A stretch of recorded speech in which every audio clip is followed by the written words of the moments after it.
Gym, exercise કે walking music વિના, આ ટાસ્કના બહુ બધા રિપ્લાય આવ્યા. એમાં એક મેસેજ હતો કે મેડમ કરવાની મજા જ ના આવી, એટલું બોર થયું. બીજો રિપ્લાય હતો કે મને પહેલી વાર પેઇન ફીલ થયું, નહીં તો મને કોઈ દિવસ એટલું પેઇન ફીલ નથી થતું.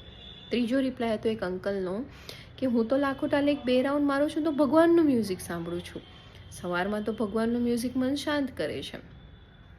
ચોથો રિપ્લાય હતો કે એટલા બધા વિચાર આવવાના ચાલુ થયા કે હું ખુદને ફેસ જ નહોતી કરી શકતી. એકચ્યુઅલી આપણે શું કરીએ છીએ, માઇન્ડને ડાયવર્ટ કરી દઈએ છીએ, જેથી કરીને આપણે એકચ્યુઅલી બોડીમાં શું થઈ રહ્યું છે ખબર જ ના પડે.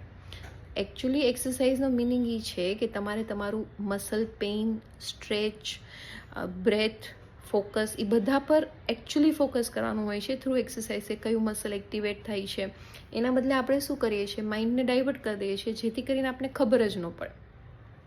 આ કેવું થયું ખબર છે, આપણે જમવા બેઠા હોય અને સામે ટીવી ચાલુ હોય તો કેટલું જમાઈ જાય ખબર નથી પડતી. એટલે શું થાય છે કે જીમ ઇન્જરીઝ બહુ બધી થાય છે, કે જેમાં ઓવર સ્ટ્રેચ, ઓવર પેઇન થઈ જાય છે અને મોટિવેશનલ સોંગ વાગતું હોય તો કેટલા રિપીટેશન કરી નાખીએ ખબર જ નથી પડતી.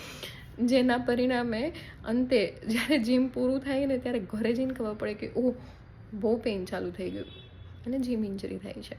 તો એકચ્યુઅલી એક્સરસાઇઝનો પર્પઝ, આર્મી, નેવી, એ બધા લોકો ટ્રેનિંગ સમયે તો એમને મોટિવેશનલ સોંગ વગાડવા જોઈએ ને, પણ નથી વગાડતા. શું કામ? કારણ કે એમને પોતાના બોડી સાથે કનેક્ટ થવાનું હોય છે.